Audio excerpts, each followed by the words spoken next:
حضرت علی رضی اللہ تعالی عنہ فرماتے ہیں، میں نے رسول اللہ صلی اللہ علیہ وآلہ وسلم کو منبر پر یہ فرماتے سنا، جو ہر نماز کے بعد آیت الکرسی پڑھ لے اسے جنت میں داخل ہونے سے کوئی چیز روک نہیں سکتی سوائے موت کے، یعنی مرتے ہی جنت میں چلا جائے گا۔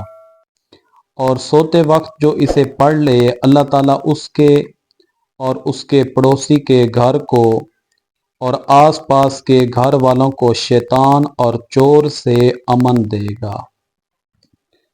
بخاری و مسلم میں مروی ہے کہ فقراء مہاجرین حاضر خدمت ہوئے اور عرض کی، یا رسول اللہ صلی اللہ علیہ وآلہ وسلم، مالداروں نے بڑے بڑے درجے اور لازوال نعمت حاصل کی۔ رسول اللہ صلی اللہ علیہ وآلہ وسلم نے ارشاد فرمایا، کس وجہ سے؟ لوگوں نے عرض کی، جیسے ہم نماز پڑھتے ہیں وہ بھی پڑھتے ہیں، جیسے ہم روزہ رکھتے ہیں وہ بھی رکھتے ہیں، اور وہ صدقہ کرتے ہیں جو ہم نہیں کر سکتے، اور غلام آزاد ہم نہیں کر سکتے۔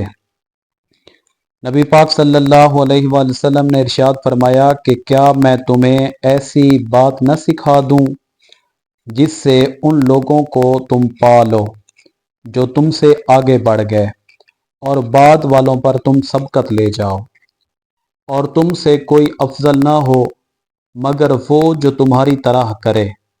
لوگوں نے عرض کی، ہاں یا رسول اللہ۔ ارشاد فرمایا کہ ہر نماز کے بعد 33 بار سبحان اللہ، اللہ اکبر، الحمدللہ کہہ لیا کرو۔ ابو صالح کہتے ہیں کہ پھر وہ فقراء مہاجرین حاضر ہوئے اور عرض کی، ہم نے جو کیا اس کو ہمارے بھائی مالداروں نے سنا تو انہوں نے بھی ویسا ہی کیا۔